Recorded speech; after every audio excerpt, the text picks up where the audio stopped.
Welcome to Real Biz Talk with Zandra, where I showcase small business so that you could grow and scale your business globally. And today I have somebody internationally here to talk with me virtually. It is Linda Conyard, who really is an expert in the field of transgenerational trauma. And she's going to be sharing with us today all about that. Linda, thank you so much and welcome to the show. Thank you, Zonda, and I'm really happy to be here with you. Thank you so much. Listen, Linda, I would love for you to tell folks really a little bit about your history and background, who you are, what you do, and why you do it. Okay, so I guess for me, it's around trauma has become my passion and my drive. And that's happened through an understanding and a realization of my own trauma and the recovery that I went through in that process. And I guess for me, really the learning is that by doing the work, that there's so much more potential and opportunity. And I can see that in the areas for leaders to be able to really grow their skill set by introducing these elements of emotional intelligence and systemic intelligence. Emotional intelligence, I love it. And systemic. Now, tell me what the difference is, emotional versus systemic. Give me an example of that. Okay, so we're a little bit, I imagine that we're much more used to the term emotional intelligence. So it is around, being connected to our emotions. They're part of being a human being. So not denying them and like pretending like we leave our stuff at the door, because I think that's pretty impossible as human beings to leave our stuff at the door when we go into our workplace. So it's about accepting the people as whole beings, and that includes their emotional part of themselves. And then as far as systemic intelligence, that's more around your generations, the systems of your ancestors. And it doesn't start with us. We're the result of thousands who've gone before us.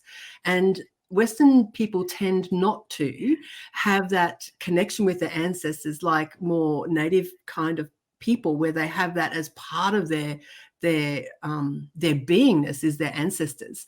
So it's really starting to embrace the fact that it doesn't start with us, that we are the result of thousands that have gone before us, and really connecting into that.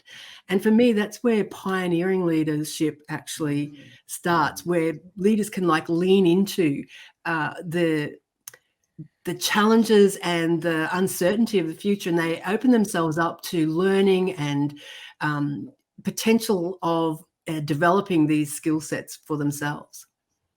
I love this because basically you're saying, some of this is generational. And Yes. Being open to, generationally, like the things that have occurred or the people, your family, your heritage, really, it really is speaking to your heritage. So so tell me, if you're in touch or you get in touch, what happens? Do you have this aha moment? Like, oh my goodness, this is why I feel this way, or I respond this way. Give me an example of someone that has that one moment of, awakeness. I know now. What is that like? Yeah. So it shows up in different ways, but like you're saying, the understanding that comes makes such a difference. So rather than us thinking that we have some kind of deficit, it's like we can understand how could it be anything different than what it is. So it might be just one lady comes to mind. She said to me in the beginning of the constellation that she'd already done a whole lot of work around her mother. I said, yep, that's fine. And the work around her mother did come up, and she deeply resolved something that she thought already was resolved. So this work kind of brings out what's not seen and makes it seen. So it's it's quite intriguing. It's one of those things that's not quite tangible. You have to actually experience it to really get it. So it's a little difficult to explain, but it's not tangible. I'm starting to feel it. I'm starting to feel this transformation thing, right? That part of actually, and I'm going to use this word because I don't know any other word, inner healing, is to really kind of know a little bit about your background and what may be causing you to have hiccups or, that are keeping you from jump starting into something that you really want to do. And sometimes that's back in your family tree or your heritage. And that's what I think I hear you saying, which is pretty amazing. Now, I'm just a common old person on the street in Australia. How do I know that I need you? What would be happening in my life that I would know I need you? Well, it could be like you might feel like you've got everything that you could possibly need or want, yet there's no sense of happiness or satisfaction. There's still like this feeling of something missing. And you can explore anything with this systemic work, anything at all. At one stage, I was doing constellation with this lovely woman from America, and she does native constellations or nature constellations, and her name's Francesca Mason-Boring. And I wanted to decide whether I have native bees on our property or honeybees. And this whole exploration into that showed me that I actually didn't honor the land that everything was on. So I had been missing that. I love my flower garden, I love my veggie garden, and I love the bees and all the rest of it. But I actually wasn't honoring the land that it all stood on. Without that land, then none of that could exist. So it just highlighted something that was really out of my awareness. And I know that's a very simplistic thing, but this goes across the board with anything in our lives. So if we have any challenge or, and I use it all the time for myself, if I've got any sort of challenge, I just set this up and I explore it through this systemic work. I love it.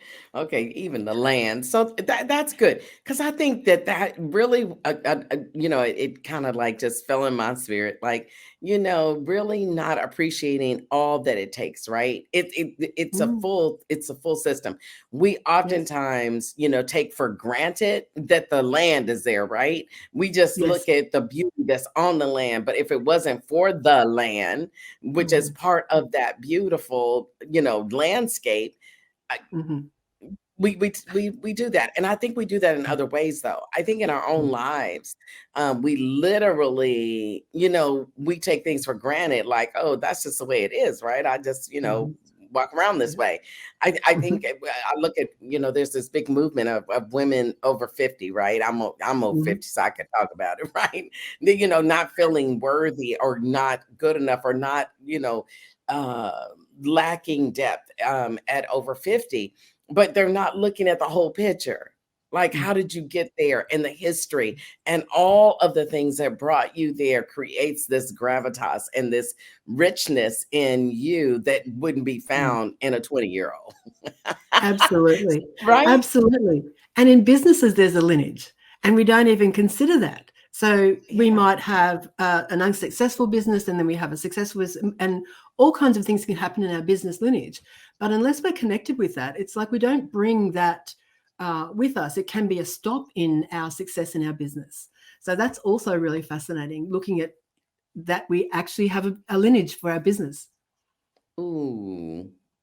That's wonderful because we talk about generational wealth a lot. Like in the US, we talk about generational wealth. And so that lineage piece, I really want to dive into that because the lineage piece has a lot to do with whether or not we move forward. And I think sometimes we really don't pay attention to it. And that's a mindset change that has to take place. So, Linda, we're going to take a short break, but when we come back, we're going to talk about lineage. We'll be right back.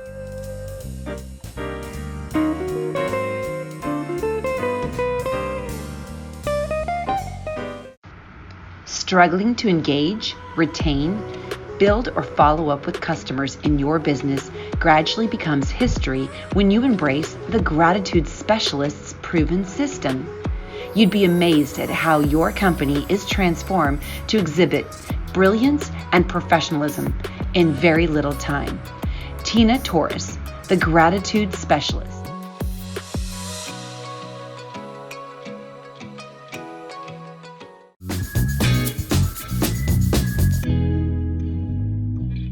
Welcome back to Real Biz Talk. We've been talking to my very good friend, Linda Conyard from Australia, and we've been talking about, your lineage and generationally, what could be standing in your way from you actually excelling and soaring even in your business.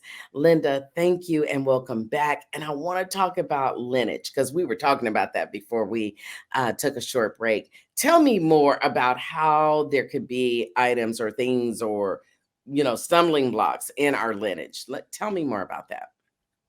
Sure. And I just want to take you to like a bigger picture so that maybe the concept of this can be a little bit more real life in real time. So for me, I believe that all of our current societal issues are the direct result of unresolved transgenerational collective trauma. And if we look at what's happening in the world today, it really is like a repeat of past traumas. And if I just take Australia, for example, so when this country was taken over by white people, it's like all of that trauma that occurred for the First Nations people and as well the white people, that hasn't been resolved. And through the generations, it keeps repeating. So for me, it's like I've started this independent research project called Healing Humanity Through Truth. And it's looking at what it will take to have unity between white Australians and our First Nations people. So it looks at directly the white lineage, particularly because we haven't actually looked. And there's this thing called whiteness that it's not an ancestor, and it's also not a race, but it seems to be something that every other culture race is compared to. And it's like there's a real inequality in having this standard. In my view, this is all my opinion and all my exploration, right? But I see it as, if we take, for example, domestic family violence and the state of the justice system, there's a lot of upheaval in the justice system and disagreement and dissatisfaction with the justice system here in Australia.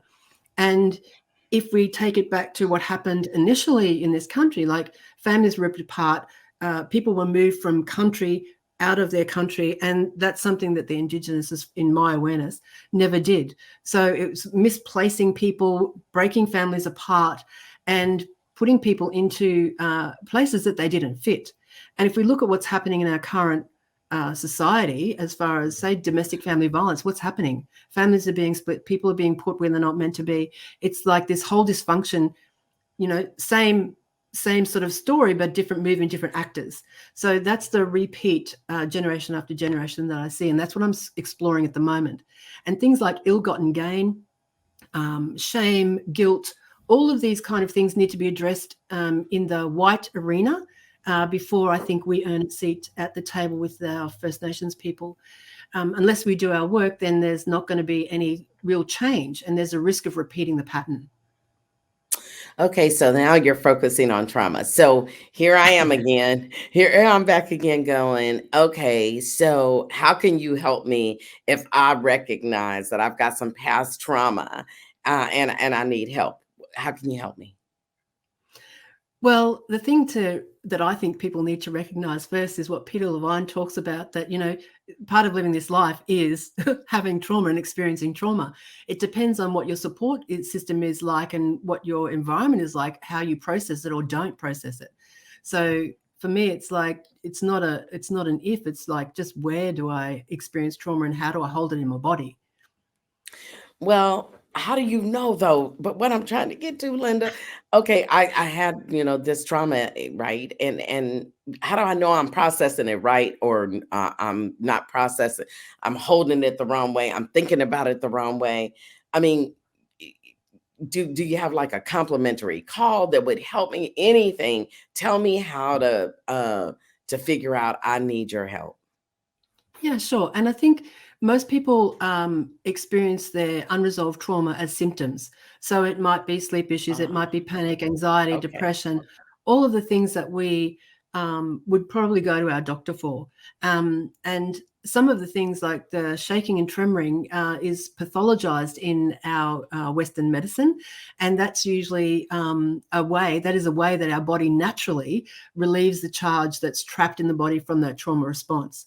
And you'll know, like, you might be triggered into something in an environment, and you'll feel this charge and this rise and this feeling in your body that doesn't quite make sense, but it becomes familiar. Like, we have this way of operating that even if it's dysfunctional, we know how to be in it. So the healing path is, how do we be out of that and do something that serves us better? But yes, definitely I have an opportunity for people to connect with me and ask questions and explore it. Absolutely. How can we get a hold of you? So you can hop onto my website, www.lindaconyard.com, or you can jump into LinkedIn. It's Linda Conyard - Humanity Through Truth. Either of those ways are great ways to connect with me. I love it. It is heal humanity through truth, right? Yes. That's really awesome, because when you really just think of that, Linda, that I like your tagline and what, that you have, because what you're doing is healing humanity, past hurts, pains, trauma. Not only that, but when you were talking about generationally, right? That there's some generational things that occur. I think about a mindset of scarcity, right? Or lack. There are people that generationally they've been taught, and it's ingrained in them with to believe that there's lack, and so you walk around with that scarcity mentality, and really that has to get uprooted before you could soar and be more than that. So that's right. And it usually sits in the subconscious field. So bringing it into the conscious field where it can be seen, because once it's seen, it can't be not seen. So this is the idea of this work, to just bring it into your consciousness so that you can actually address it and you can actually do something about it. I love it that you say once it's seen, ain't nothing you can do about it. Like, you can't hide it no more. That's it. So once it's seen, you can't, there is no hide and go seek anymore. That's it. Yes.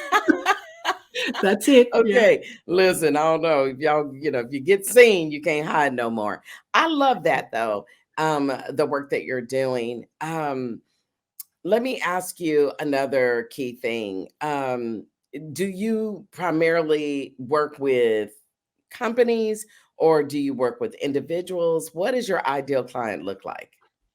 Yeah, I'm moving out of the individual work because I really want to get the work out there in a bigger way, and I want to be able to reach more people. But definitely, I love to work with leaders and decision makers who are like pioneering leaders. And pioneering leaders are those who are really ready to lean into the challenges and the uncertainty of the future. And they're open to learning and building up their skill box. They want to actually, they're really keen to open up and learn. They're not stuck in any, I know this. It's much more...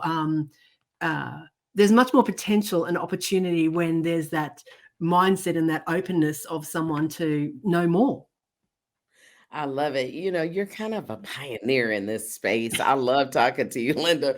It makes me think really deeply about, wonder what could be stopping you. It really is the thing about what could be stopping you, what could be preventing you from really soaring. That's the way I see it. There's stuff that is just in you, right? But once you see it, you can't hide it no more. And That's right. I bet I'm gonna remember that the rest of my day. So,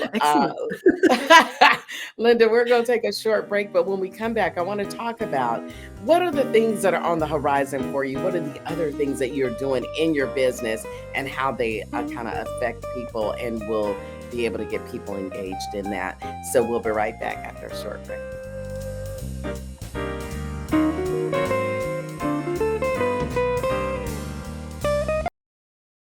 It's hard to turn on the TV or unlock your phone and not see the bad of the world on your screen. Well, there is good out there, and you need to see it. Zondra TV Network is the breath of fresh air that you've been needing. Success stories, business ventures, and walks of faith.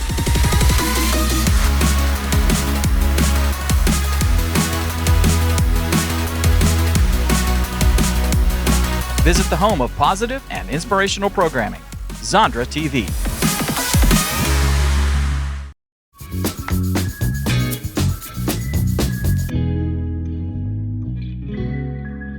Welcome back, where we've been talking to Linda, who is our friend from Australia. And she has been pouring into us about, what could be in your background? What could be really preventing you from moving forward? What trauma have you experienced? It might be blocking you from being able to go to the next level in your journey. And so, welcome back, Linda. I'm so glad that we've had this conversation. And what I love about it is I don't care, it's universal. What you're talking about really is universal. It doesn't make any difference if you're in Australia, if you're in London, if you're in Dallas, Texas. There absolutely could be trauma and different things that occur in your lineage, in your history, that actually is preventing you from moving forward. You have been really, really quite intriguing thus far. I'm wondering, what else do you do? Because I bet you do more than this. So tell me more about you, Linda. So the independent research project is my most exciting work that I'm doing at the moment, and that's what I was saying before around healing humanity through truth and exploring what it will take to have unity between White Australians and First Nations people. And it has the potential to really have global impact in any country where there's a Native people and others that have come and taken from them.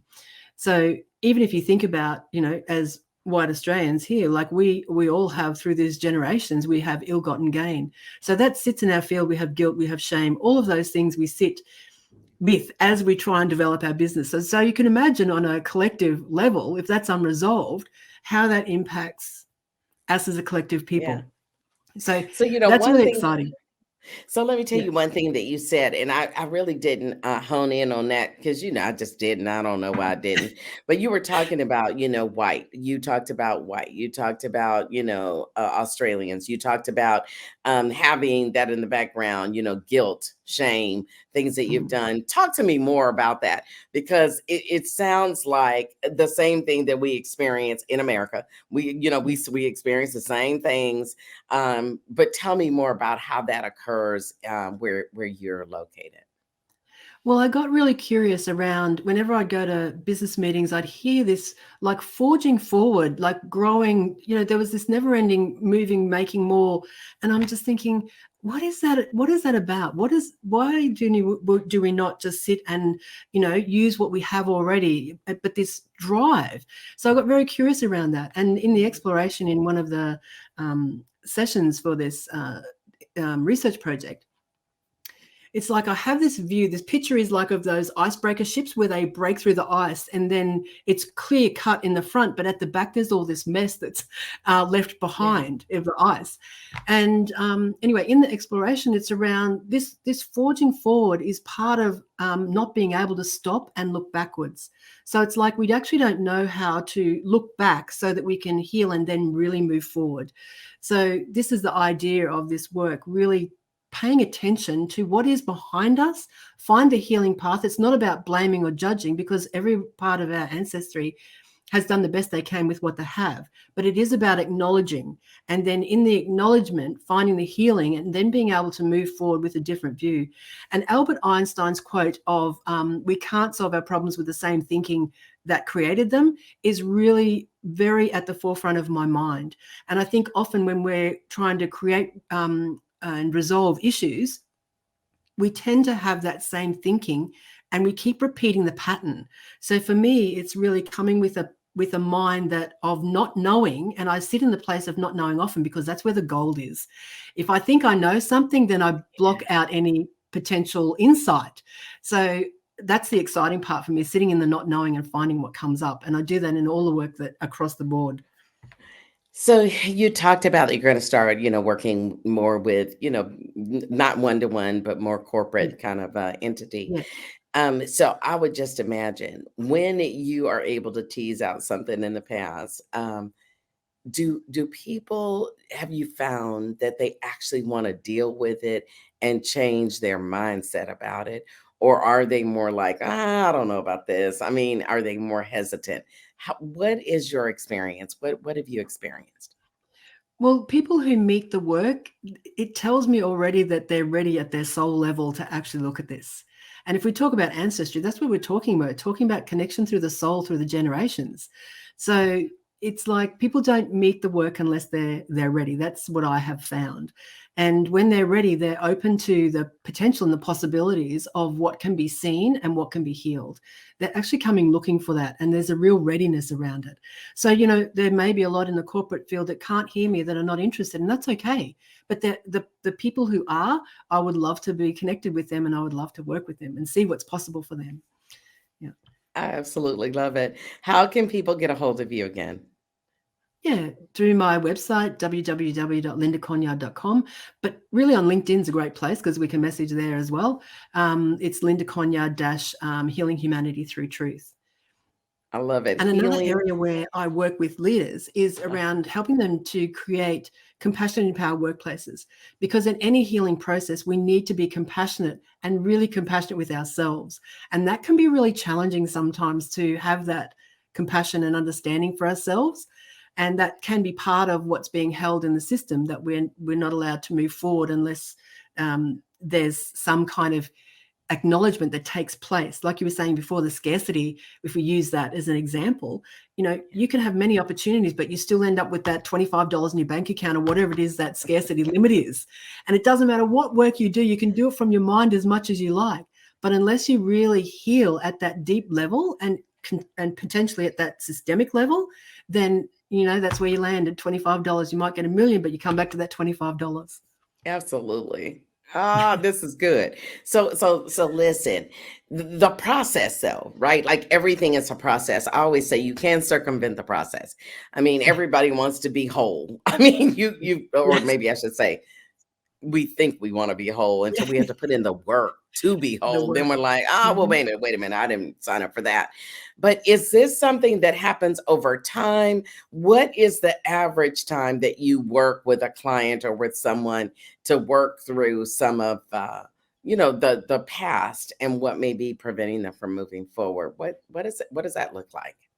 Yeah. And it's a little bit tricky because everybody's individual, and I never know what I'm going to find, but it could be 3 months, 6 months, 12 months in organizations, or I have the 3-month program for compassion empowered workplaces, and then an opportunity for people to access me post that in a membership kind of situation. So the idea is that when we do the work, because we've got these really well-worn neural pathways of how we operate, and we always fall back to the way we operate. So, I mean, I don't know how many things you've been to where you think, that's great, I'm going to implement that. Yeah, 3 weeks down the track, you're back doing what you've always done.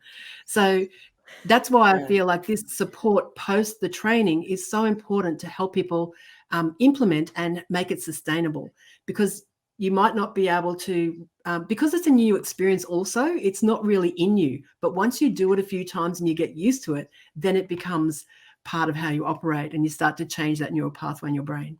Oh, absolutely. Absolutely. This sounds amazing. I want to ask you, what is next on the horizon for you? Because a woman doing all of what you're doing, I know you got something new coming down the pipe. What's going on? What's next? Well, I guess it's around really getting this work out the way that I want to. That's the next challenge that I'm leaning into. So as a pioneering leader, and my Journey Back Home program is replacing my one-on-one client. So it's an online group program for those who want to explore and resolve their trauma in a group. Well, it doesn't have to be their trauma exactly, but it can be like some part of them that's stuck on their own individual level, where they want to make their life very different. Okay, so Linda, how can people engage with you? Well, if they head to lindaconyard.com, they can schedule some time into my calendar there, and I'd love to have a conversation with anybody who's interested in anything that I've said today. That's awesome. Linda, it has been an absolute pleasure. I loved our discussion, about, your background and your history and how things really come together, including drama too. You have really shed some light that I will always say, if it ever comes out of you, you see it, you can't hide it anymore. So thank you so much for being here. And thank you all for watching another episode of Real Biz Talk with Zandra, where I showcase small business to grow globally. Until we meet again, as I always say, continue to be the best you.